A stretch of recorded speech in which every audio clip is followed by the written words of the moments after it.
যেখানে বিশ্বে ৭৮ কোটি ৩০ লাখ মানুষ খাদ্যাভাবে ছিলেন, সেখানে প্রতিদিন ১০০ কোটি মানুষের একবেলার খাবার নষ্ট করা হয়েছে। বিশ্বে ২০২২ সালে বাসাবাড়ি, খাদ্যসেবা ও খুচরা পর্যায়ে ১০০ কোটি টনের বেশি খাবার অপচয় হয়েছে, যা মোট খাদ্যের প্রায় ১৯%। বিশ্বের সবচেয়ে বেশি ৬০% খাদ্য অপচয় হয়েছে বাসাবাড়িতে। গড়ে একজন মানুষ বছরে ৭৯ কেজি খাবার অপচয় করেছেন। ওই বছর বাংলাদেশেও একজন ব্যক্তি বছরে ৮২ কেজি খাবার অপচয় করেছেন। বাংলাদেশে খাদ্য অপচয়ের এই প্রবণতা ভারত, রাশিয়া, যুক্তরাজ্য ও যুক্তরাষ্ট্রের চেয়ে বেশি।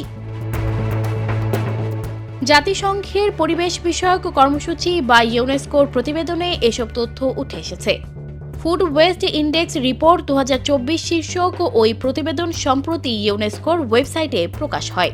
এতে দেখা যায় খাবার নষ্ট করার সমস্যাটি কেবল ধনী দেশগুলোর মধ্যেই সীমাবদ্ধ নয়, গরিব দেশগুলোতেও ব্যাপকভাবে খাবার নষ্ট হচ্ছে।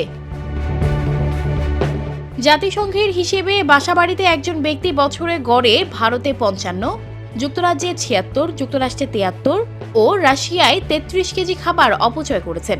তবে এই হিসেবে সবচেয়ে বেশি খাবার অপচয় হয়েছে মালদ্বীপে ২০৭ কেজি, আর সবচেয়ে কম ১৮ কেজি হয়েছে মঙ্গোলিয়ায়। খাদ্য অপচয় বিষয়ক গবেষক অধ্যাপক কামরুল হাসান বলেছেন, বাংলাদেশে উচ্চ আয়ের পরিবারগুলোতে বেশি খাদ্য নষ্ট বা অপচয় হয়। খাদ্য মন্ত্রণালয়ের সঙ্গে মিলে তারা যে গবেষণা করেছেন তাতে দেখা গেছে কমিউনিটি সেন্টারের মতো প্রতিষ্ঠানগুলোতে ৫ থেকে ১৩% খাবার নষ্ট বা অপচয় হয়। বাংলাদেশে খাদ্য অপচয় বিষয়টি দেখার জন্য সুনির্দিষ্ট কোনো কর্তৃপক্ষ নেই। বাংলাদেশের নিরাপদ খাদ্য কর্তৃপক্ষের চেয়ারম্যান জাকারিয়া বলেছেন, খাদ্য অপচয় প্রতিরোধে সচেতনতা বৃদ্ধি ছাড়া তেমন কিছুই তাদের করণীয় নেই।